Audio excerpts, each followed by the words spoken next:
Olá, pessoal. Boa tarde. Muito bem-vindos a esse webinar de hoje sobre georreferenciamento de imóveis urbanos. Eu queria, primeiro de tudo, agradecer a participação aqui das pessoas que já estão online conosco. Já passamos de 300 pessoas online agora. Estamos com exatamente 322 pessoas e esse número está subindo rapidamente.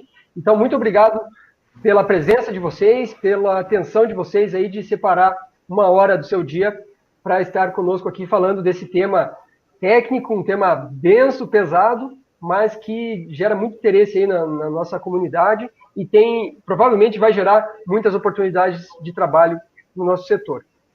Queria agradecer ao Regis também, que já está conosco aí online. Daqui a pouco eu vou passar a palavra para ele iniciar a apresentação.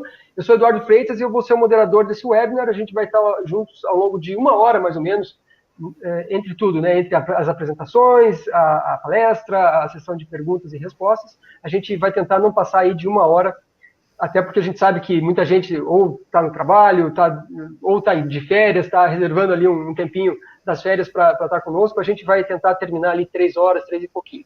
Beleza? Alguns lembretes aqui rápidos. Sobre o replay, alguém já perguntou aqui no chat se vai poder assistir depois. Eu confirmo que o replay vai estar disponível posteriormente, para vocês reverem com calma, compartilharem com seus amigos. Claro que o ideal é assistir ao vivo para poder fazer seus questionamentos, aqui ter as suas perguntas respondidas. E como ao longo do webinar, ele já é transmitido em tempo real no YouTube. Então, vocês podem também, caso não consigam acessar por aqui, podem assistir lá no canal da Mundo Geo no YouTube. Lá, o problema é que a gente não consegue ver as perguntas. Então, quem quiser mandar as perguntas tem que ser aqui pela plataforma do webinar. Sobre certificado de participação, a gente vai enviar por e-mail, provavelmente hoje, mas no máximo amanhã. Caso não chegue, dá uma olhada na sua caixa de anti-spam e se realmente não chegar, manda um e-mail para a gente que a gente envia novamente. Sempre peço para colocar o nome completo quando vocês se registram no webinar, que aí aparece o nome completo de vocês no certificado também. Ok? E último lembrete é o seguinte, se possível, coloque o celular no silencioso, feche outras abas aí do navegador e aproveite esse tempo, né? Peço para vocês foco, né, nessa palestra aqui, porque é uma oportunidade de vocês estarem aí de frente para um especialista na área, que vai falar sobre georreferenciamento de imóveis urbanos, e a gente tem muita distração, né, na palma da mão, né, celular, outras distrações aí no computador, então aproveite esse tempo agora aqui com o Regis. Bom, já falei demais, era para dar uns recadinhos rápidos aqui. Regis, bem-vindo, obrigado pela sua participação, por aceitar o nosso convite, e agora é com você. Obrigado, Eduardo. Gostaria de agradecê-los, agradecer a Mundo Geo também e agradecer a participação de um pessoal aí, de um público bem substancial. Eu vou, então, começar aqui essa pequena palestra para a gente falar um pouco sobre geourbano. Vou, então, já passar para as minhas transparências aqui com o vídeo.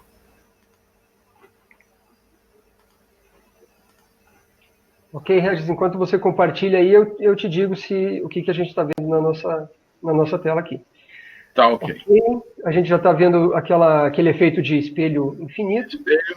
Posso abrir já o... Pode mostrar, já estamos vendo o PowerPoint no modo de edição e agora no modo de apresentação. Tudo ok? Tá ok? Bom, então, vamos lá. Vamos falar aqui um pouquinho sobre o georreferenciamento de imóveis urbanos. O georreferenciamento de imóveis urbanos está ainda mais para uma ideia do que algo efetivamente institucionalizado no Brasil. Eu acho que precisamos, primeiramente, de uma instituição cadastral que possa lidar com todas essas coisas, com o geo rural, o geo urbano, que virá logo mais, né? Então, tem muito a ser construído ainda. Mas também já podemos praticar o geo urbano, independente disso, se tivermos uma normalização eficiente já voltada para geourbano. Então, vamos conversar um pouquinho a respeito do que temos, né? o GEL é uma tendência ou uma realidade hoje, né? O que ocorre hoje? Hoje nós temos levantamentos cadastrais realizados e registros retificados sobre vários padrões. No urbano, à semelhança do que acontecia antigamente também com o rural. A partir de 2001, se promulgou uma lei e tudo veio caminhando para se fazer todos os levantamentos sobre um padrão único, né? E assim deve vir a acontecer uma hora com o GEL urbano, né? A legislação vigente, ela vem exigindo o levantamento cadastral e georreferenciado de parcela, né? Então, nós temos aí já várias legislações de vários níveis, né? Leis, decretos, portarias, que vêm encaminhando a situação para levantamento cadastral urbano georreferenciado.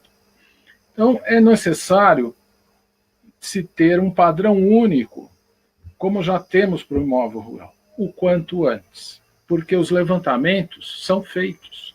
É uma dinâmica que não para, né?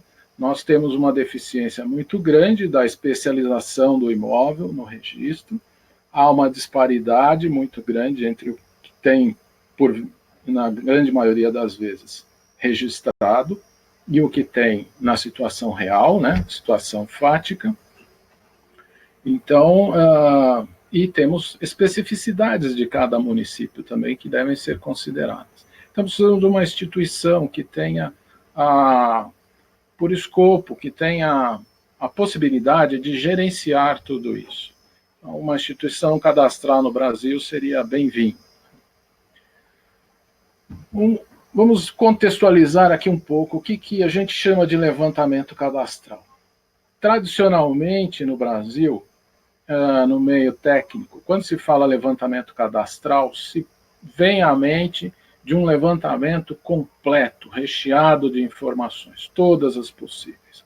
A norma 13133, no item 3.7, ela dá essa ideia, por exemplo, né? É um levantamento planimétrico, acrescido de determinação planimétrica, tem o plano altimétrico também, de posição, de tudo que está acima do solo, vegetação, culturas, cercas internas, edificações, benfeitorias, e assim vai.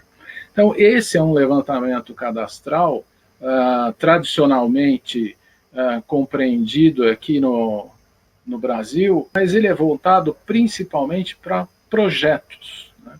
Eu vou fazer um projeto de loteamento, vou parcelar uma gleba, né? Então, eu tenho que ter um domínio de informações daquela porção do território muito grande. Onde é que passa a rede de esgoto? Onde tem escola mais perto? Onde é que está o abastecimento de água? O que tem no terreno? Como é a superfície? Qual a vegetação? Que tipo de vegetação? Às vezes tem que se levantar árvore por árvore, conforme a situação. Então, são várias coisas que têm que ser feitas. O levantamento cadastral, propriamente dito, ele cuida da parcela. Então, como é que se entende o levantamento cadastral fora do Brasil? É o levantamento da parcela e os direitos associados a ela. Esse é o tema do levantamento cadastral, porque ele serve para o cadastro, uma instituição que nós não temos aqui nos modos que se tem na Europa, nos Estados Unidos, na Austrália e por aí vai. Então, aqui, essa transparência mostra para vocês algumas figurinhas, né? Essa primeira, inferior esquerda, está mostrando um trabalho de estabelecimento de limites numa região alagada na Holanda, com uso de GPS. E colocação de um marco, que vocês estão vendo aí na base da marreta, para ficar lá visível, demonstrar o limite, para que as pessoas saibam onde que é o limite, né? Temos do outro lado, do lado direito, uma equipe de land surveyors, né, ou seja, de agrimensores para o cadastro, lá provavelmente da década de 10, 20, a julgar pelo carro, lá nos Estados Unidos, para a gente ver o quanto tempo já que se faz esse tipo de levantamento no mundo.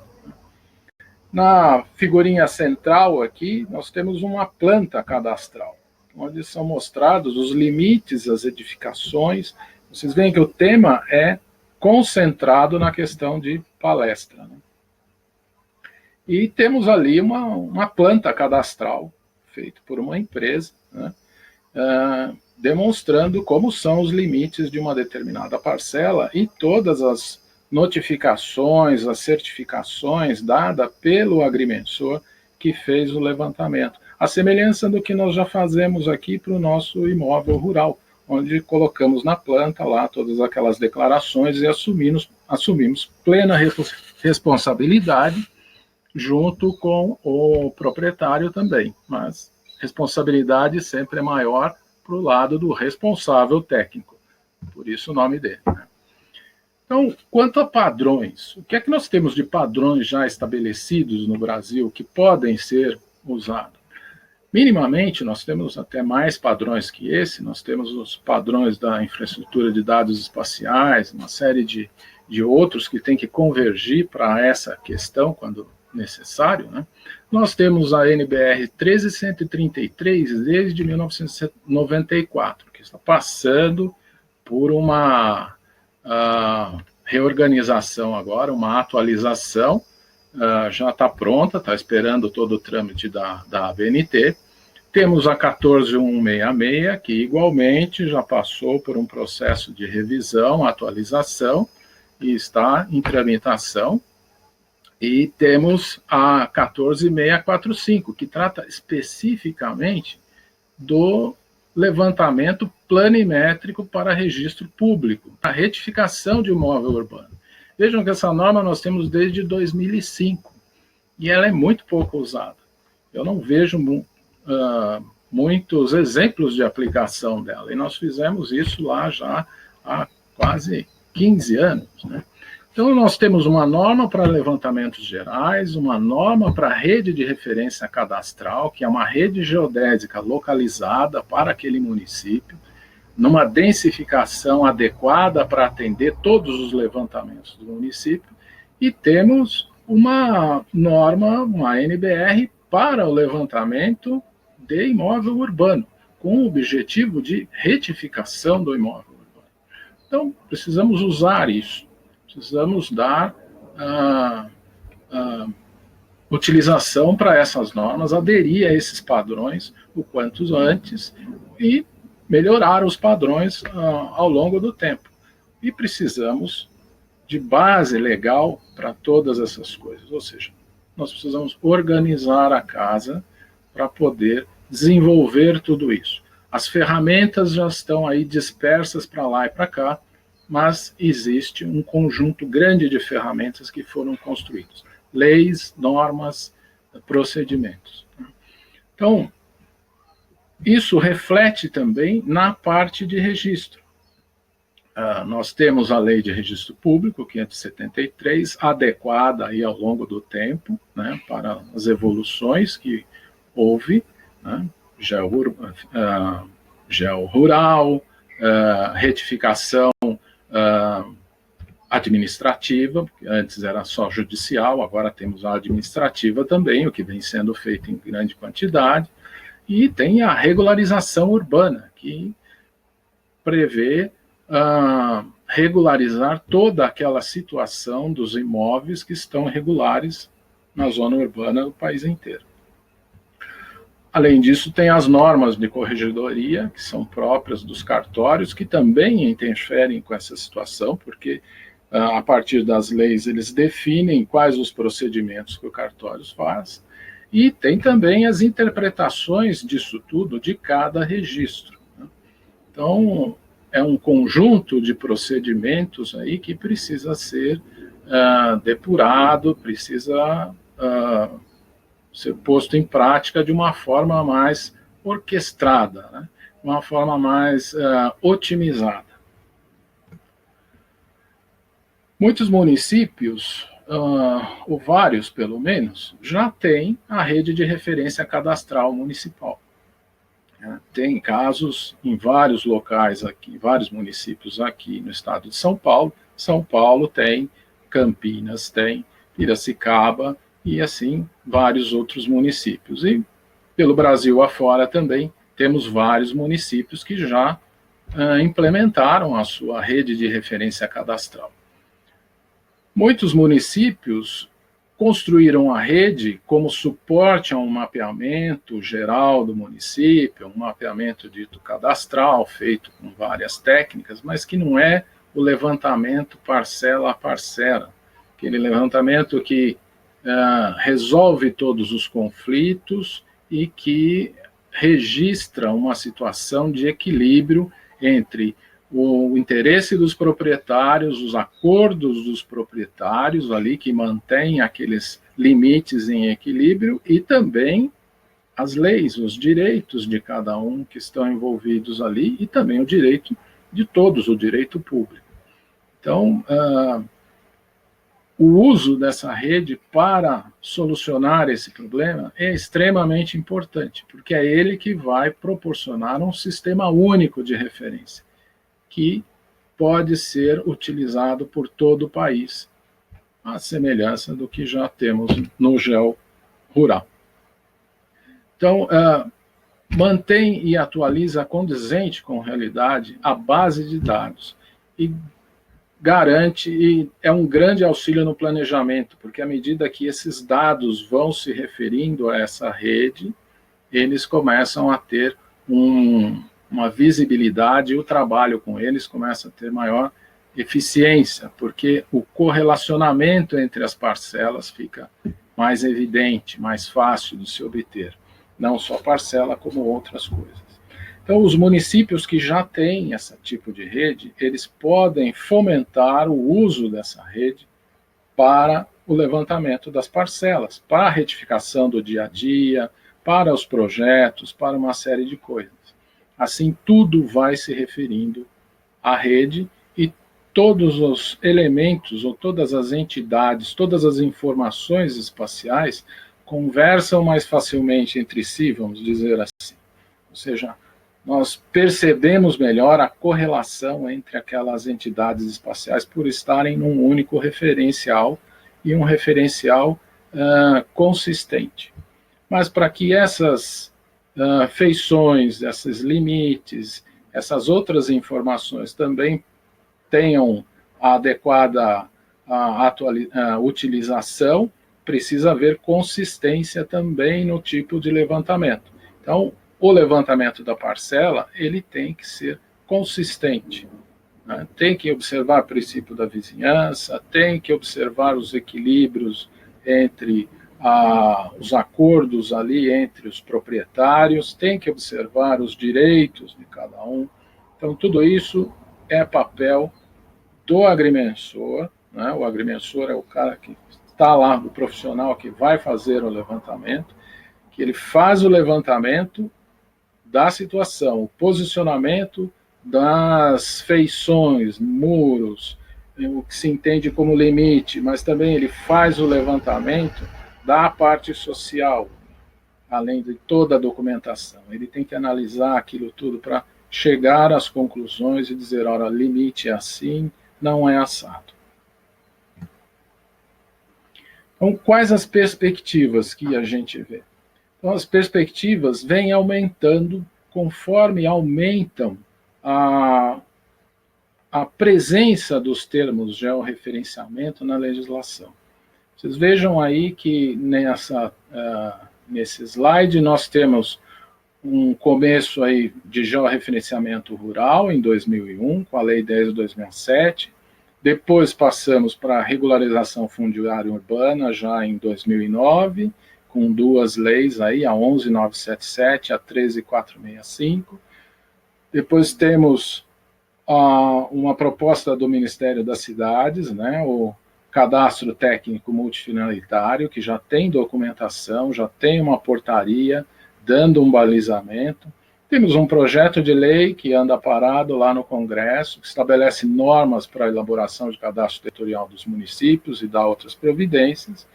E temos como último aí, ato, o estabelecimento do SINTER, que é o Sistema de Informação Territorial,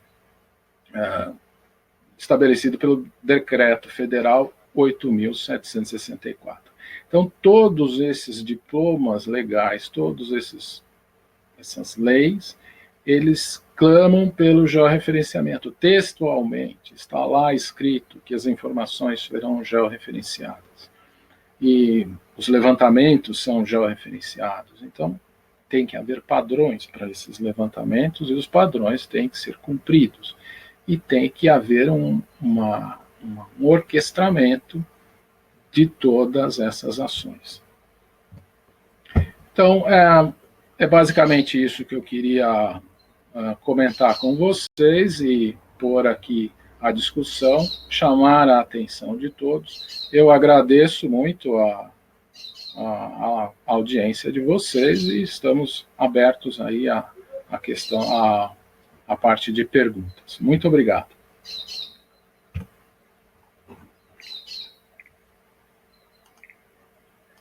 Legal, Regis, obrigado. Posso encerrar o compartilhamento aqui? Pode parar o compartilhamento quando você quiser. Pronto. Beleza, já voltou para as câmeras. Enquanto você foi falando, foram chegando vários comentários aqui, várias perguntas. Algumas pessoas perguntaram sobre como rever depois o webinar, então vai estar disponível o replay. E o pessoal também mandando os parabéns aqui pelo tema que foi abordado, pela escolha do assunto. E eu queria informar que a gente acabou de bater o recorde de 2019, claro que a gente está no comecinho ainda, né? Estamos em janeiro, esse é o 4º webinar desse ano, mas já passamos aqui, agora há pouco tinha 400 pessoas online, agora baixou um pouquinho e está com 395.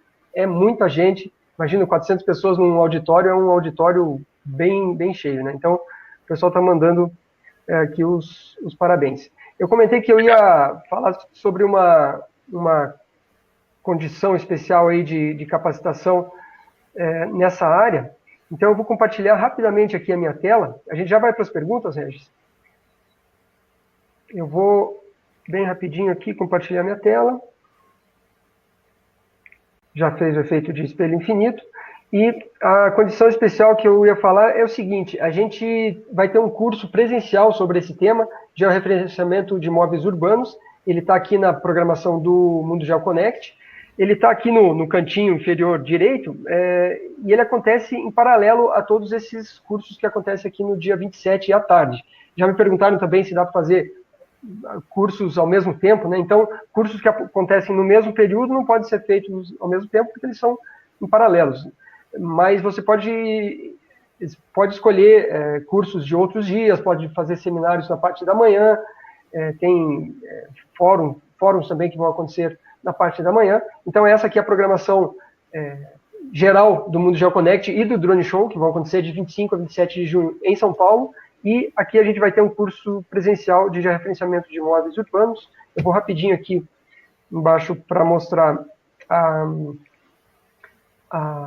ementa dele. Então, vejam que ele vai mais ou menos da 1h30 até as 19h, é uma ementa bem pesada, aí, um assunto bastante denso.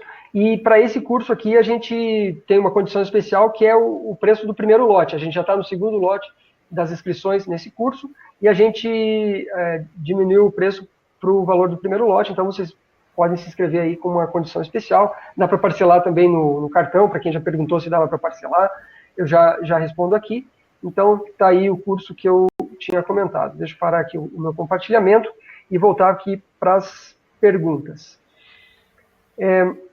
Regis, eu vou fazer as perguntas na ordem cronológica, da mais antiga para a mais nova, aí a gente tenta recuperar lá atrás o que tinha sido falado. Okay. Tem aqui uma mensagem do Ailton, quase um desabafo que ele faz aqui. Ele fala que faz georreferenciamento urbano seguindo a norma do INCRA, e até com mais rigor, com precisão milimétrica, mas os cartórios de registro de imóveis recusam, isto é, omitem o datum e meridiano central, e alegam que não há quem o verifique. No Geo Rural, é o engenheiro que afere a posição geodésica do marco, e não o CIGEF INCRA. Eu não sei se ele está perguntando ou se ele está afirmando. Bom, também não posso entender, mas realmente tem essa dificuldade, entendeu? alguns cartórios aceitam, outros não. O fato é que, tecnicamente, não tem nada que ver se tal é um levantamento rural ou é um urbano. As coisas são semelhantes, mas um pouco diferentes. E para que se tenha a devida segurança do que foi feito, é conveniente que tenha lá, porque se é uma projeção, você precisa dizer que projeção que é, que datum que ela está referida, ou seja, que sistema geodésico que se refere àquela projeção, e é uma segurança, porque amanhã, quando houver um litígio, quando houver algum problema que precise se restabelecer aquele limite, essas são informações capitais para se utilizar. Então, para a segurança do título, para a garantia de todos e segurança jurídica de todos os atos, é necessário que se tenha essas informações. Sistema de referência, né, com lá o datum e o tipo da projeção. Não poderia ser negado isso. Então, é aquela interação que o cartório precisa ter também com a questão técnica, né? Então, isso faz parte daquilo que eu falei, é um orquestramento. Ok. Obrigado, Regis. O Ailton aí, não sei se era isso, Ailton, mas se você quiser complementar a sua pergunta, manda aí para a gente. O Daniel perguntou qual a validade jurídica de produtos georreferenciados com drones em área urbana. Não sei se o pessoal sabe, né? A gente teve, no final de dezembro, uma flexibilização na legislação do Ministério da Defesa para as empresas que atuam com drones. Mas no caso do geourbano, até do Sinter, já tem algum indicativo em relação a isso, Regis? Olha, no manual do Sinter, nós não abordamos essa questão. Deixamos aberto para qualquer tecnologia que seja capaz de produzir aqueles resultados solicitados. Com relação à alteração dos decretos, realmente eu não pude ainda me debruçar sobre eles e entender o que foi alterado e o que pode ser feito. Mas é uma ferramenta, com certeza, é uma tecnologia que vem trazer a fotogrametria para mais perto disso tudo, né? Para caso a caso, né? E não em larga escala, como nós temos até então. Mas estudos precisam ser feitos, precisam ser disciplinadas as formas de fazer, né? Porque há levantamentos e levantamentos, né? Então precisa fazer de uma forma adequada para que se atinja a segurança que é preciso ter nos levantamentos urbanos, que é muito mais acurada do que um levantamento rural. Ok, obrigado, Regis. Alguém perguntou aqui sobre as cidades, os projetos pilotos que estão sendo feitos, né? Eu não vou lembrar de cabeça agora, mas é Belo Horizonte, Campinas, Manaus e mais duas, né? Não sei se você lembra, Regis. Foi feito, eu também não lembro todas, mas foi feito em Belo Horizonte, foi feito em Manaus. Agora não estou lembrado. Eu vou pegar, porque eu tenho a notícia aqui que saiu no Mundo Geo, e eu vou colocar aqui o link, aí já respondo para quem perguntou aqui e para outras pessoas também que talvez queiram saber. Alguém perguntou aqui qual a formação específica para trabalhar na área de geoprocessamento. Eu acho que é uma pergunta muito, muito genérica, né? Talvez para trabalhar com georreferenciamento de imóveis urbanos, né? E alguém perguntou aqui também, deixa eu ver se eu consigo pegar aqui... perguntou qual que é o profissional habilitado. O Antônio Carlos perguntou quem será habilitado para fazer o Sinter.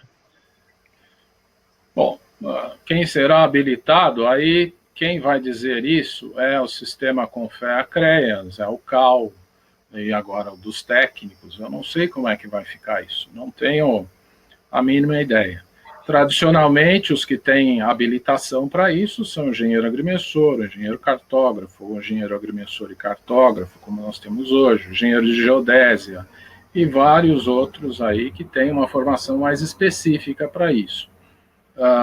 Parece-me que cursos de engenharia civil também dão. Então, eu não sei, essa questão é muito complexa dentro dos sistemas, e eu não sei dizer quem tem habilitação ou quem não tem. Eu sei dizer, por exemplo, que o engenheiro agrimensor, que é o meu caso, o engenheiro cartógrafo, que é o seu caso, tem habilitação natural para fazer isso daí. Agora, dos outros, é uma questão aí dos conselhos definirem exatamente quem pode e quem não pode. E tem uma pergunta do Francis Nunes, que se vai existir alguma ferramenta que obrigue e cobre dos profissionais inclusão de marcos, de chapas e de pontos. Vai ser mais ou menos parecido com o CIGEF, Regis, no sentido de ter que ter a chapa com o código do profissional ali para identificar? O que se pensou no âmbito desse manual do Sinter, que foi... começou dentro do Confea, né? É uma proposta, foi seguir mais ou menos o padrão que vem sendo seguido para o imóvel rural. Só mudam algumas questões, né? Específicas ao urbano. Mas, da mesma forma, colocar plaqueta, onde é possível colocar plaqueta, pinos, né? Pinos de referência, pinos que indiquem ponto de limite, aí depende de cada situação, é muito diversa, então tem várias coisas que devem ser consideradas, e um sistema para absorver esses dados e internalizar, né? Então, ainda não sabemos como vai ficar tudo isso na realidade. O Valber aqui também tem não sei se uma pergunta ou uma afirmação, é sobre o assunto que a gente fez no fim do ano passado também, um webinar sobre isso. Ele comenta que a rede geodésica local sugere que se implante um conjunto de marcos materializados para um perímetro urbano. Vai ser isso mesmo, né?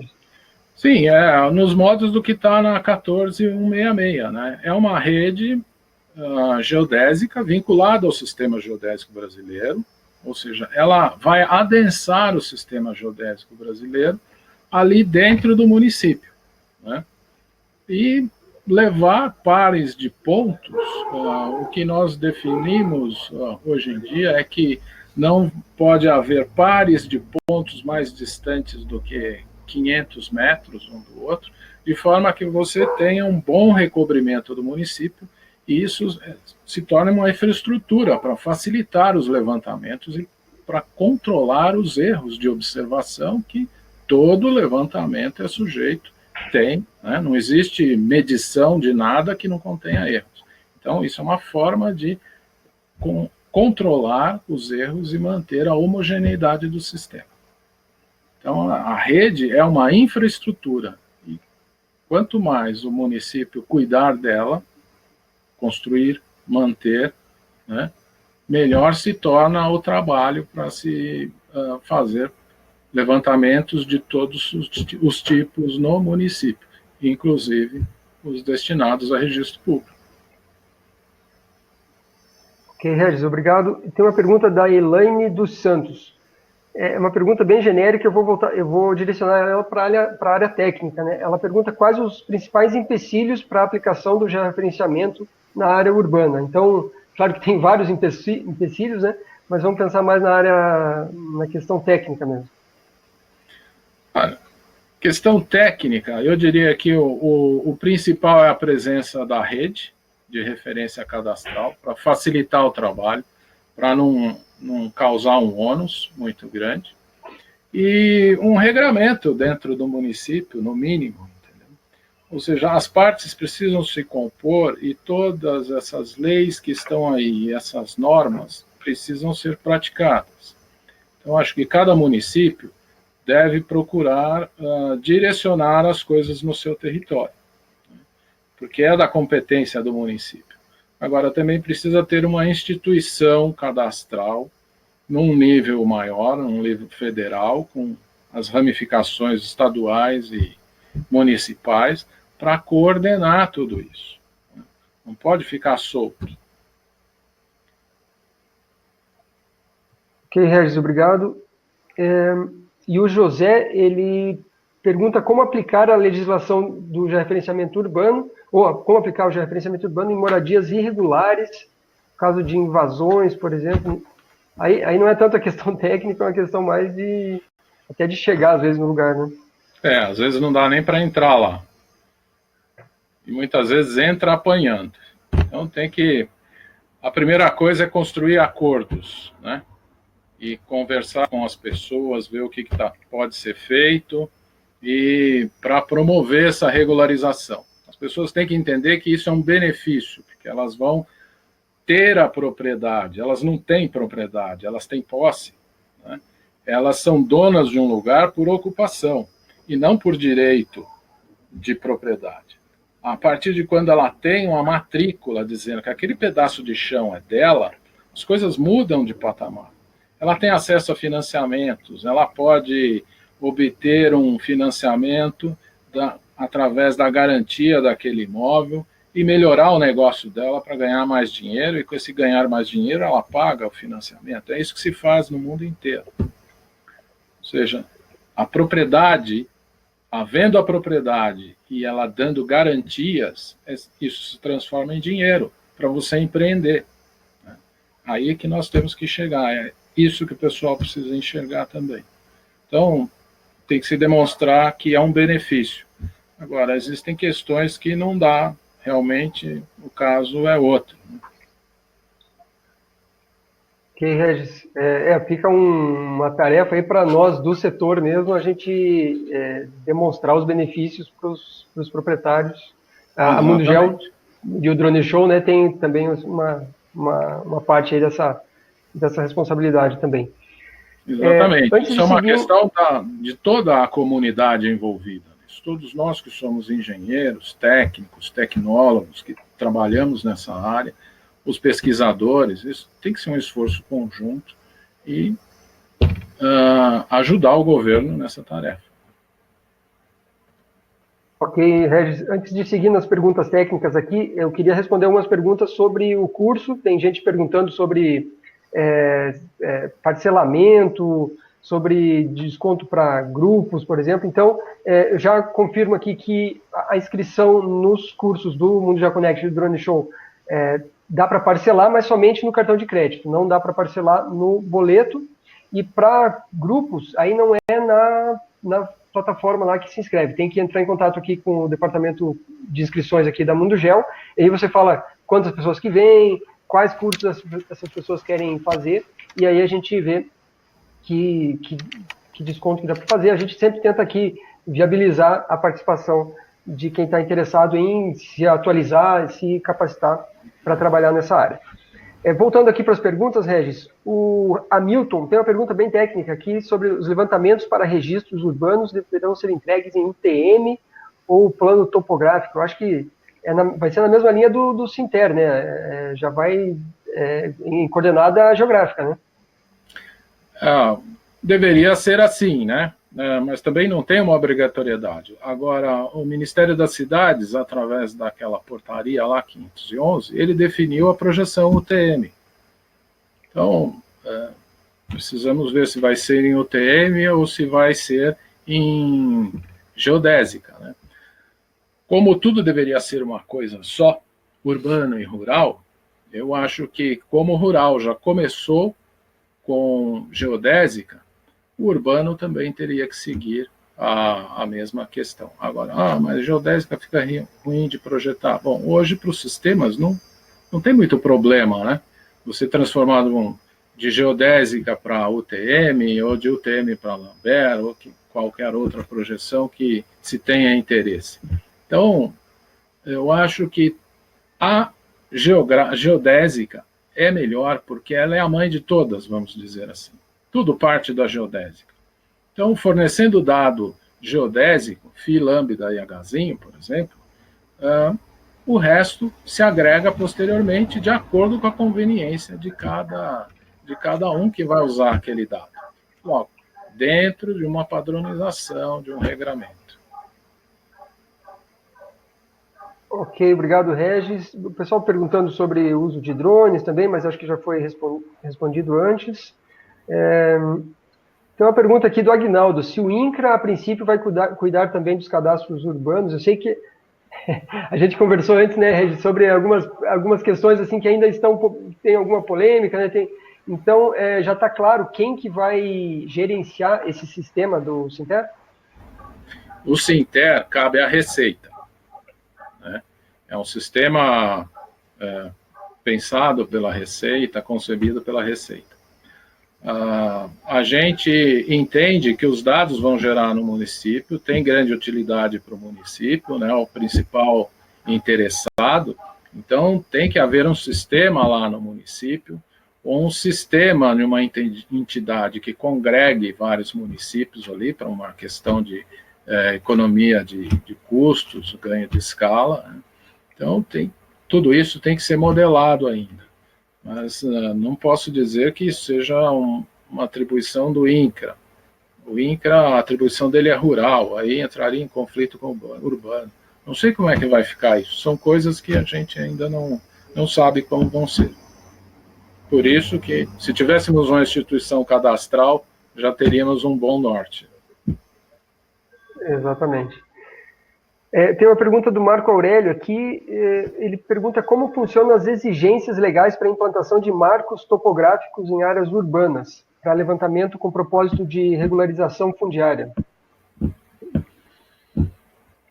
Não tem eu acho que tem que seguir as diretrizes do IBGE, né? Num plano macro, vamos dizer assim, e o documento mais apropriado que eu vejo para se estabelecer isso é a rede de referência cadastral, né?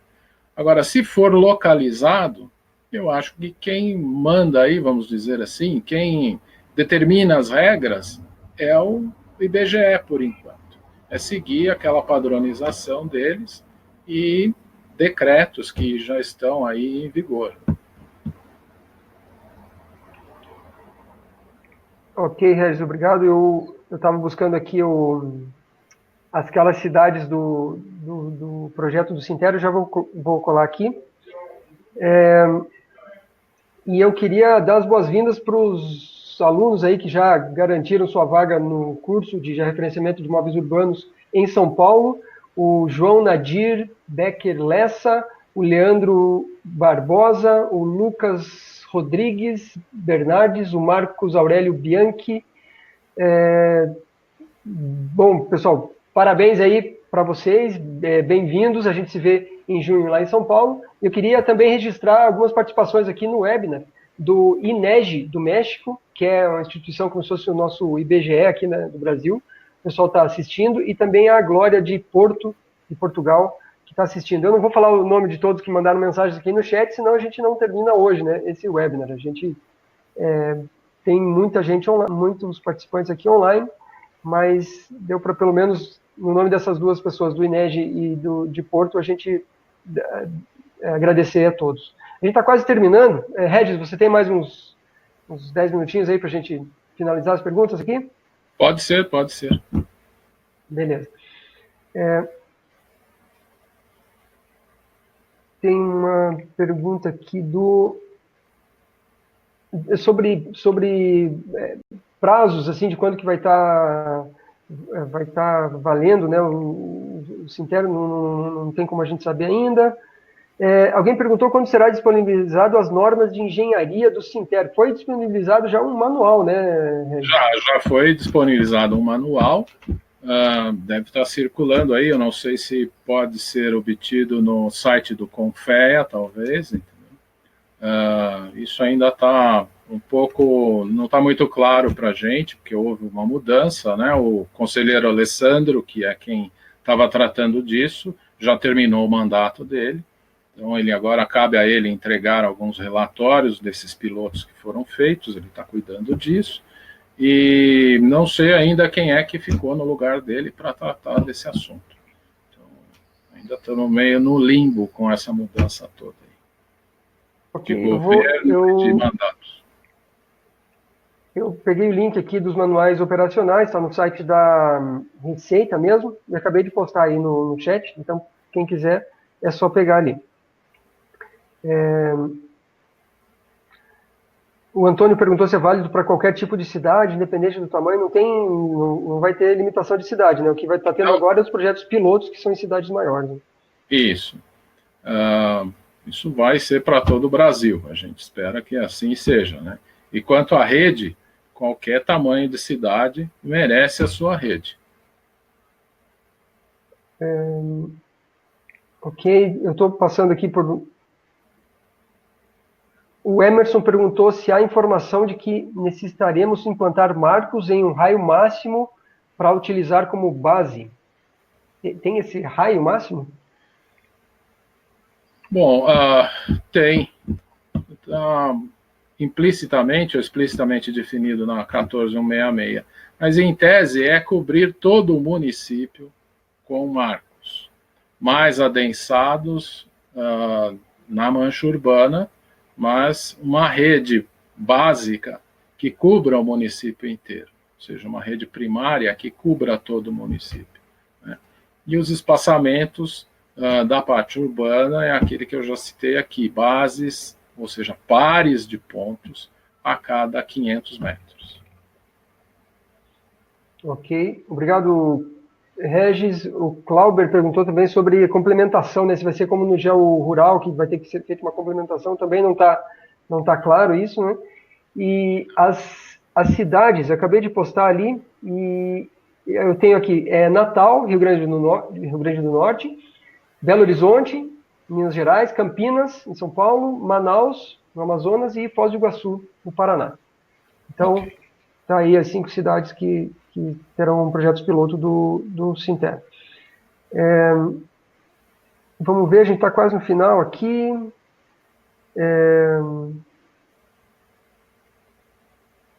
O pessoal está falando sobre as áreas, quem pode ou quem não pode trabalhar com o Sinter, né?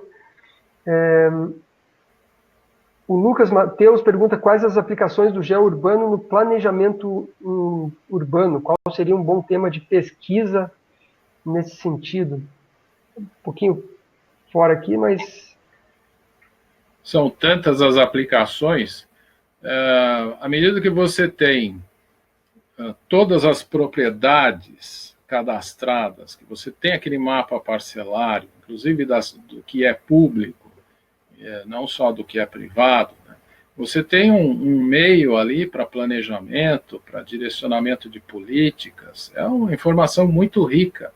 Então, serve para muitas coisas, não só para obras, mas como instrumento de planejamento do município. Ok, tem alguns comentários aqui também. O Erasmo falou que a Prefeitura de São Paulo usa o aerolevantamento de 2004, cheio de falhas, como base para verificar as áreas afetadas pelo município. Isso acontece no Brasil inteiro, né? Que tem dados desatualizados. Sim, o cadastro é uma coisa dinâmica, né? Então, se não tem o cadastro, você não acompanha. Tem países que estão num nível cadastral que ele acompanha quase em tempo real as evoluções, as mudanças, né, que ocorrem na sua superfície, no subsolo, porque tem um cadastro mais eficiente. E tem países como o nosso que não sabem onde é que estão direito. Entendeu? A cada intervenção é uma surpresa muito grande. Então, precisamos mudar de patamar.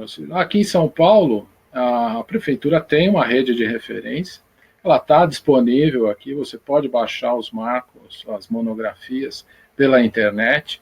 Eu uso essa rede de referência nos levantamentos que a gente faz aqui e não tenho encontrado nenhum problema quanto à rede de referência. Agora, realmente, um mapeamento de 2004 para 2019, muita coisa já mudou numa cidade com a dinâmica de São Paulo. Então, isso, mas ao que eu saiba, está sendo planejado aí um novo voo. Regis, tem uma pergunta do Francis, que é o seguinte: o uso de PPP do IBGE não substituiria uma rede? E visto que custos de implantação seria simples devido à ótima estrutura do IBGE existente. Na verdade, eu quero dizer, né, que PPP poderia substituir uma rede para fazer essa amarração? Não sei se poderia substituir, mas ele ajuda muito, né? Porque o PPP feito com critérios, ele atinge uma acurácia bem alta. Né? Agora, o bom da rede é que você tem já uma infraestrutura com garantias, ela está homogênea, ela atende todos os princípios, né? E eu vejo que ela é mais eficiente nesse aspecto. O PPP é muito mais fácil, você deixa lá o seu receptor, ele vai adquirir dados, você vai processar e você vai ter lá uma posição que você também tem que fazer algumas vezes para ter confiabilidade naquela posição. Porque não é só o problema do modelo matemático, né? É o modelo naquele momento, né? Os dados colhidos naquele momento, né? Se não houve nenhum erro, né? Se o seu aparelho não estava desnivelado, ou seja, se não tinha alguma falha no aparelho que deixou ele fora da vertical daquele ponto. Então, todas essas coisas têm que ser controladas, ao passo que numa rede já vem controlado.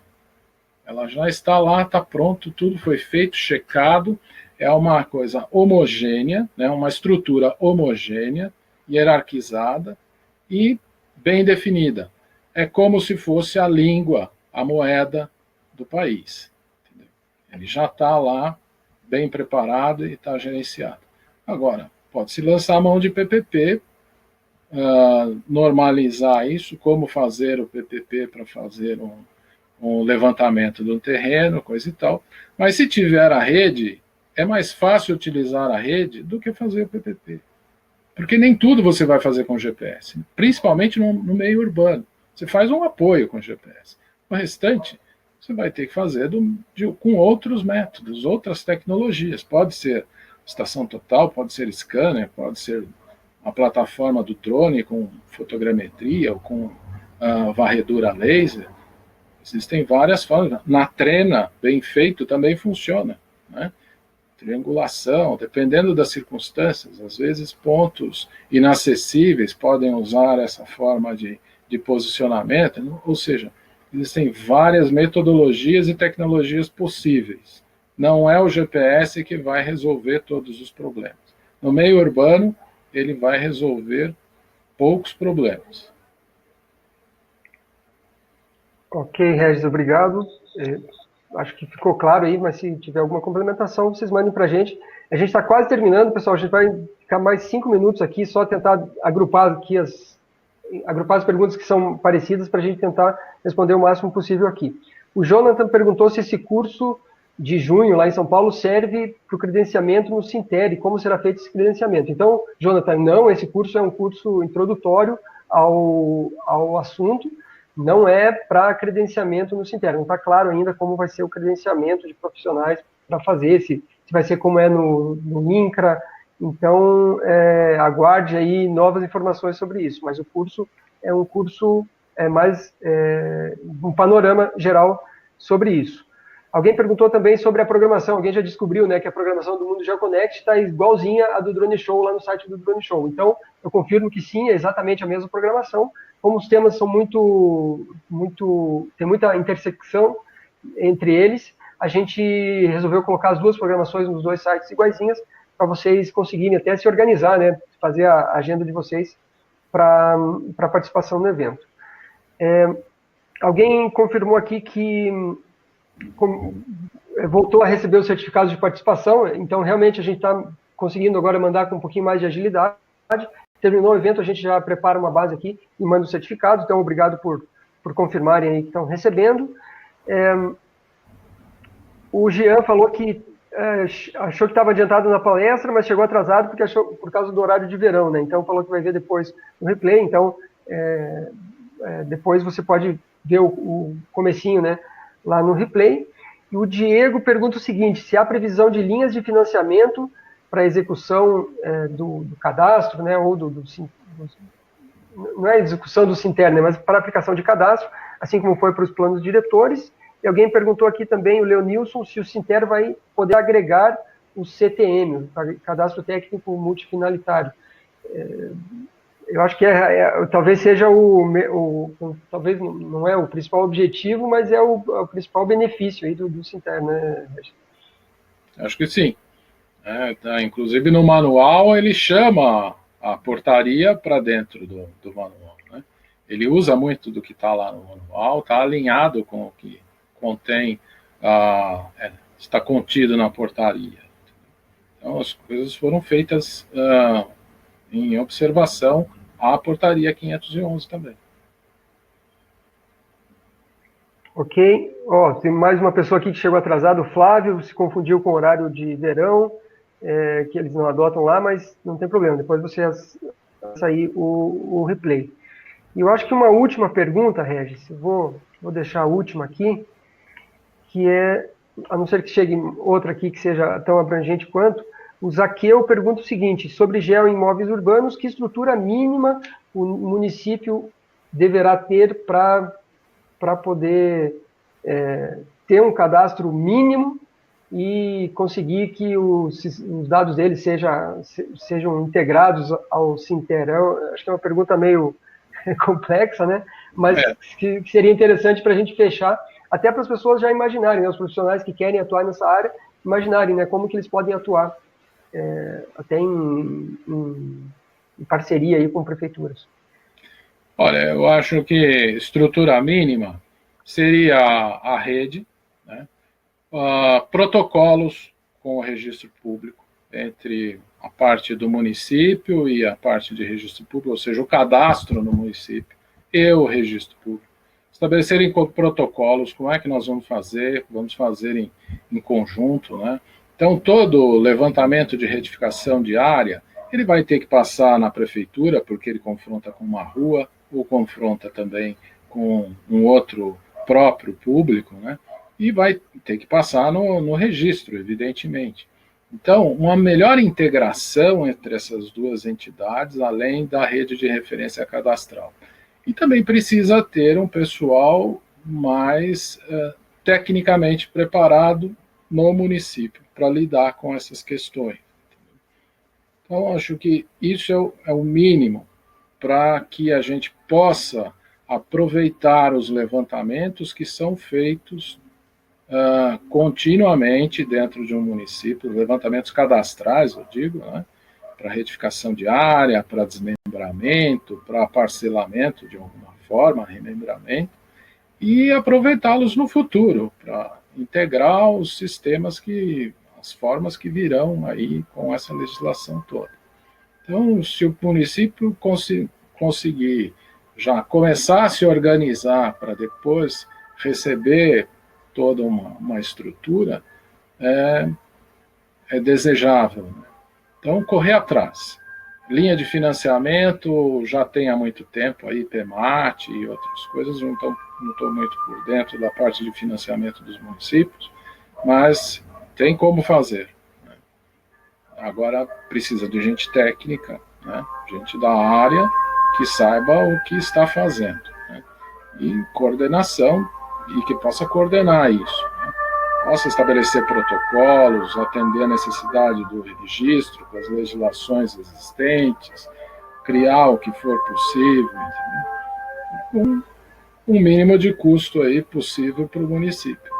Agora, os benefícios são cada vez maiores. Né? À medida que o município tenha tudo isso mapeado, ou que possa pegar esse pouco que tem consistente e jogar já em cima daquele mapeamento que ele produziu lá, seja com drone ou com o que foi, já são informações importantes. Ok. Obrigado, Regis, pela sua atenção e a todas as perguntas. A gente, claro, não conseguiu responder todas, porque a gente tinha em um dado momento aqui mais de 400 pessoas online, foi acho que o pico de pessoas ao mesmo tempo online. No total, eu acabei de ver o número aqui, 524 pessoas passaram aqui por esse webinar. Então, é muita gente mesmo. Queria agradecer a todos pela participação, por reservarem aí um tempo do seu dia aí para estarem conosco. Obrigado, Regis, mais uma vez pelo tempo aí para fazer a sessão de teste, para preparar a apresentação, fazer a palestra, responder as perguntas, sempre muito atencioso. Eu vou dar uns dias aqui sobre os lembretes finais aqui, sobre certificados de participação, a gente vai enviar ainda hoje, por e-mail, Caso não receba, entre em contato aí que a gente encaminha novamente. O replay já está disponível, mas a gente vai mandar um e-mail hoje, relembrando vocês que o replay está disponível, aí vocês podem rever com calma, compartilhar aí com seus amigos também. E fiquem de olho na agenda de webinars, lá em mundogel.com/webinar, porque lá a gente coloca todos os próximos eventos online e também tem o replay de todos os eventos anteriores. Então tem lá uns 600 webinars mais ou menos, então se somar a carga horária lá, tem praticamente uma pós-graduação lá de webinars para vocês reverem. E para quem já garantiu sua vaga, a gente se vê em junho, lá em São Paulo, de 25 a 27 de junho, a gente tem o Mundo Gel Connect e Drone Show. Novamente, os eventos acontecem ao mesmo tempo. Quem perguntou onde é o local, é no Centro de Convenções Frei Caneca, é perto do MASP, ali na Paulista. Um local bem fácil, de fácil acesso, tanto para quem vai de ônibus, de metrô, até para os 2 aeroportos ali, o acesso é fácil. Então, a gente se vê lá, e o curso de georreferenciamento de imóveis urbanos acontece no dia 27 de junho, no período da tarde. Parabéns aí para quem já garantiu a sua vaga, bem-vindos, e a gente se vê lá. Regis, para finalizar, eu queria pedir as suas considerações e as suas recomendações. A gente viu muita gente aí perguntando qual que vai ser a formação para trabalhar na área, ou se vai ter que fazer alguma complementação de estudos. Algumas pessoas já pensando, né, nas suas próprias prefeituras, o que eles têm que fazer para se adequar ao Sinter. Então, quais que seriam as suas recomendações aí para o pessoal que está querendo atuar nessa área? Bom, eu acredito que vão surgir aí cursos oficiais que possam dar uma atualização no pessoal, né? Então, isso é uma questão de tempo. Aqueles que já têm habilitação, como as profissões que eu já citei, muitas vezes a gente precisa de como se fala, uma pós-graduação aqui, ou um curso de especialização ali, ou rever conceitos, né, se atualizar, né? Então, isso é sempre bem-vindo, né, a gente aprender um pouco mais e praticar melhor o nosso ofício, né. As prefeituras, eu acredito que elas já devam ir pensando no assunto, formando o corpo. O que importa mais é gente capacitada para fazer, né? Para direcionar, para conduzir, transferir as necessidades. O São Pedro está bravo aqui. E transferir as necessidades para a população. Então, elas já devem buscar isso, entendeu? Com profissionais dali da municipalidade mesmo, deve ter lá um engenheiro agrimensor, um engenheiro cartógrafo, um engenheiro civil que é especializado no assunto também, coisa e tal. Então, chamar essas pessoas e criar esse conceito na prefeitura, que não tem, né? Produzir a rede de referência, eu vejo muito município fazendo mapeamento aí, aéreo, com tecnologias tradicionais e com drone também, a gente vê isso sendo realizado, né? Então, uma rede de referência cadastral vai ajudá-los a aproveitar melhor esses produtos cartográficos, esses mapeamentos. Então, acho que se tiver alguém mais capacitado para cuidar disso no município, formar primeiramente um corpo, né? Eu sei da dificuldade, muitas vezes o município não pode, não consegue, mas eu acho que com uma certa organização a coisa começa a funcionar.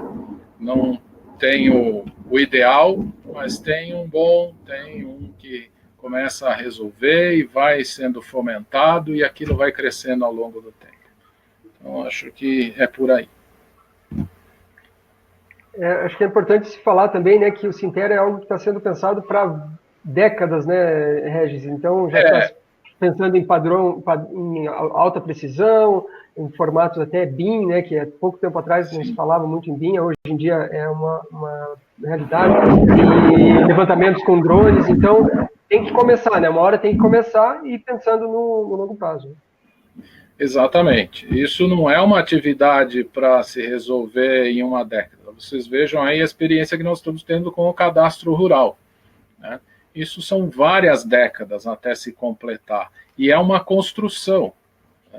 O Geo Rural começou de um jeito, hoje já está outro.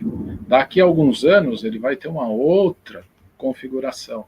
Então isso vai evoluindo ao longo do tempo, né? Vai criando-se uma cultura, e hoje o proprietário rural sabe que a terra georreferenciada é a que dá mais garantias para ele. O imóvel georreferenciado ele vale mais do que o que não está georreferenciado, nas mesmas condições. Então, isso já se criou essa cultura hoje no Brasil. É muito diferente do que nós tínhamos há 15 anos atrás. Eu espero que com o urbano isso também venha a acontecer. Mas é uma construção, temos que construir isso. Legal. Bom, Regis, obrigado mais uma vez aí pela parceria. Eu queria agradecer a todos que estiveram online conosco, muitas mensagens chegando aqui no chat, Regis, agradecendo aí pela apresentação, mandando os parabéns pela palestra. Então, eu queria agradecer a todos pela participação aí, muita gente mesmo. A gente acabou de passar de 530 pessoas que estiveram online conosco. Obrigado a todos que participaram e que também compartilharam o link com seus contatos. É uma forma também da gente chegar, da informação chegar para algumas pessoas que às vezes não estão no nosso radar, não estão na nossa base. Então, quando vocês pegam o link do webinar e compartilham para os seus contatos, para a gente é muito bom, porque acaba chegando para muito mais gente. E tá forte aí o trovão, hein? Tá, a tempestade vem vindo aqui. Bom, eu gostaria de agradecer a todos, né? Agradecer essa participação grande aí também, o pessoal, que 500 e tantas pessoas participando. Agradecer você, Eduardo, ao Guilherme, que contribuiu aí com a gente, e ao Emerson também, para proporcionar esse espaço aqui para a gente trocar ideias e conhecer melhor as coisas, né? É uma troca sempre, um webinar, e muito, muito proveitoso. E um abraço a todos vocês aí, e até a próxima. Valeu, Regis. Até a próxima. Pessoal, a gente se vê então nos próximos eventos, sejam eles online ou presenciais. Fiquem de olho aí na nossa agenda e nos vemos lá no Mundo Já Connect, no Drone Show, de 25 a 27 de junho, em São Paulo. Um abraço a todos e até a próxima. Tchau. Obrigado, até a próxima.